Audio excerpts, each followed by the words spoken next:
안녕하세요. 오늘은 제가 일본에서 집을 찾을 때 어떤 사이트를 이용했는지 그리고 어떤 기준으로 집을 골랐는지에 대한 영상을 찍었어요. 제가 엄청 까다롭게 조건을 여러 가지 나열을 해놨으니까 그 중에서 찾아서 나는 이런 조건은 마음에 드는 것 같으면 같이 그 조건으로 찾으시면 되고, 이런 조건은 필요 없다 생각하시면 그냥 버리시고 자신만의 조건으로 집을 찾아주시면 됩니다. 그럼 우선 어떤 사이트에서 집을 찾았는지부터 알려드릴게요. 일단 제가 어떤 사이트에서 집을 찾았냐면 일본 집 찾기 사이트 탑3라는 스모, 홈즈, 애톰, 이 세 가지에서 가장 매물을 많이 봤던 것 같아요. 그리고 한국인이 집 계약하기 쉬운 한인부동산도 있는데 베스트 이스테이트나 아주르가 유명한 것 같더라고요. 그 이외에도 공공주택으로 UR 도시기구, 아니면 단기 임대 레오팔레스가 있고요. 쉐어하우스로는 히츠지 부동산, 숙식 알바로는 다이브가 있다고 해요. 그러니까 여러분이 직접 여러 곳 사이트를 들어가 보셔서 어떤 부동산이 나에게 가장 맞는지, 어떤 매물이 내가 가장 원하는 매물인지를 직접 찾아보시는 게 좋을 것 같아요. 1번, 남향인가? 저는 본가에 살 때도 남향을 가장 중요시 생각할 정도로 햇빛을 진짜 좋아해요. 낮에 어차피 일할 건데 남향이 무슨 상관? 이라고 생각하시는 분들이 많은데, 은근히 빛이라는 게 나의 행복에 영향을 주는 게 진짜 커요. 북향 쪽으로는 절대 집을 보지 않았습니다. 섬나라이기 때문에 많이 습하기도 하고 곰팡이도 많이 핀다고 해요. 그리고 저는 다시 말씀드리듯이 빛이 굉장히 중요한 사람이기 때문에 남향, 남동, 남서 이 순서대로 집을 골랐던 것 같아요. 혹시나 북향까지는 아닌데 남동, 남서 이렇게 애매하게 가버리고 창이 사방으로 나 있으면 어쨌든 24시간 해는 들어오는 거잖아요. 그래서 저는 창이 많은 거. 근데 이건 겨울이 되면 또 추워질 수 있기 때문에 사람마다 호불호가 있을 것 같아요. 하지만 저는 환기도 굉장히 중요하게 생각을 해서 창이 많은 쪽을 선택을 했고요.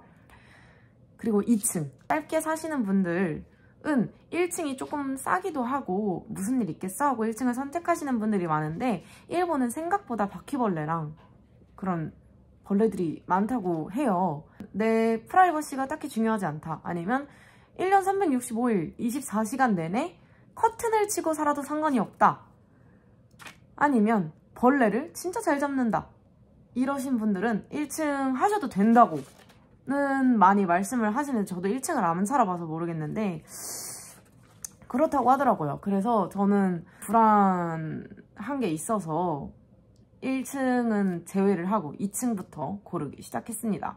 그리고 수납이 많아야 됩니다. 어쨌든 1년을 살면은 굉장히 많은 짐이 생기잖아요. 일본 집들은 수납이 쬐끔한 집이 진짜 많더라고요. 진짜 여기에 도대체 어떤 수납을 어떻게 하고 사는 거지? 라는 생각이 들 정도로 수납이 작은 집이 많기 때문에 수납이 큰 집을 조금 선호했고요. 그리고 도시가스. 일본은 프로판가스랑 도시가스가 있는데 비싸요, 프로판가스가. 정말 월세가 막 30만 원 이런 게 아닌 이상, 아니면 집에서 아무것도 안 해 먹을 거다 이런 게 아닌 이상 도시가스를 하시는 걸 추천을 드립니다. 그리고 편의점이랑 슈퍼가 10분 이내, 역도 걸어서 20분 이내. 이거는 사바사인데 저는 걷는 걸 진짜 좋아해요.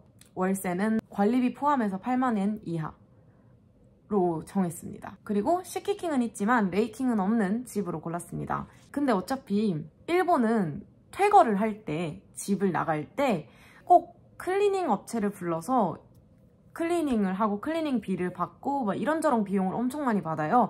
그래서 시키킹을 거의 돌려받지 못하는 경우가 많다고 합니다. 근데 그러려고 낸 시키킹이기 때문에 그냥 없는 비용이라고 생각해 주시면 더 편할 것 같아요. 그리고 집을 찾을 때 시키킹도 없고 레이킹도 없는 집이 있는데요. 결국 이 집도 시키킹, 레이킹이 없어도 나중에 퇴거를 할 때 클리닝 비용이나 이런저런 비용을 많이 내줘야 돼요. 그래서 초기 비용이 나는 넉넉하다, 퇴거할 때 돈을 내고 싶지 않다 라고 하시면 시키킹 있는 집을 하셔도 되고, 초기 비용이 나는 조금 모자라고 퇴거할 때 돈 많이 모아놔서 그 클리닝 비용으로 내겠다 하시는 분들은 시키킹이 영원인 집으로 찾으시면 됩니다. 그리고 토일이랑 오후로 분리. 요것도 저는 조건으로 넣었는데요. 한국에서 살던 거를 생각하시면서 욕조랑 변기랑 같이 있는 게 뭐? 라고 생각해서 그렇게 쓰시는 분들도 있긴 한데 막상 그렇게 살아보면은 조금 불편하다고 하더라고요. 그렇게 고르게 되었고요. 좀 추가적으로 좋은 것이 있다면 세면대 넓은 거, 그리고 현관 넓은 거. 현관 좁은 게 진짜 은근 거슬려요. 일본은 집에 택배가 왔는데 입주자가 집에 없으면은 그냥 부재중 딱지를 붙여놓고 다시 가셔요. 택배를 가지고. 그래서 택배 박스가 있으면 그 안에 넣어놓고 가시니까 언제든지 택배를 받을 수 있다는 거. 그리고 안전을 조금 더 중요시 생각을 하시면은 경비원이 있거나 방범 CCTV가 있거나 아니면 오토락. 일본은 아직도 열쇠를 굉장히 많이 쓰기 때문에 오토락인 집이 잘 없어요. 그래서 오토락을 선택을 하셔도 됩니다. 그리고 벌레 싫으시면 강 근처에 있는 거, 산 근처에 있는 거 잡지 마시고요. 목조 건물 잡지 마세요. 목조 건물이 되게 방음이 안 되고 춥다고 하더라고요. 경량철골도 방음이 진짜 안 된다고 하는 후기가 너무 많고, 그래서 그냥 철근 콘크리트, 철골조를 선택하시는 게 베스트입니다. 그리고 절대 안 되는 집의 조건을 말씀드릴게요. 아까 말씀드렸듯이 북향 안 되고요. 춥고 습하고 해 없어요. 그리고 일자형 집, 이렇게 생긴 일자형 집 안 되고요. 사선이 들어가 있는 집, 삶의 질이 굉장히 낮아집니다. 아무리 남향이라고 하더라도, 남향이면은 내가 커튼 쫙 펴고 살고 싶잖아. 근데 앞집이 코앞이야. 그러면 어떡해요?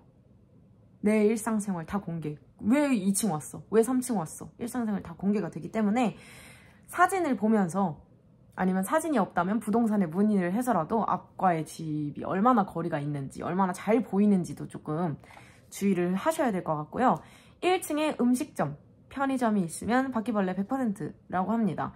근데 뭐 7, 8층까지 올라가면 잘 모르겠긴 한데, 바퀴벌레라는 게 그 집에 사는 게 아니라 그 건물에 사는 거잖아요. 그래서 1층에 음식점, 편의점, 아니면 정말 가까운 거리에 음식점, 편의점이 많은 곳은 좀 바퀴벌레 걱정이 진짜 많다고 해요. 그래서 벌레 무서워하시는 분들은 그런 조금 피해주시고, 그러고 괜히 갑자기 우리나라도 뭐 옛날에 꽃무늬 막 체리몰딩 이런 거 유행했었잖아요. 일본도 괜히 주방 색을 갑자기 주황색, 욕조 색을 갑자기 초록색 이렇게 해놓는 집이 꽤 있더라고요. 그래서 저는 그런 집도 일단 뺐어요. 그렇게 해서 찾으시면 좋을 것 같고요. 이렇게 말로 하는 조건 이외에 좀 사진을 보면서 같이 설명을 또 한번 해드릴게요.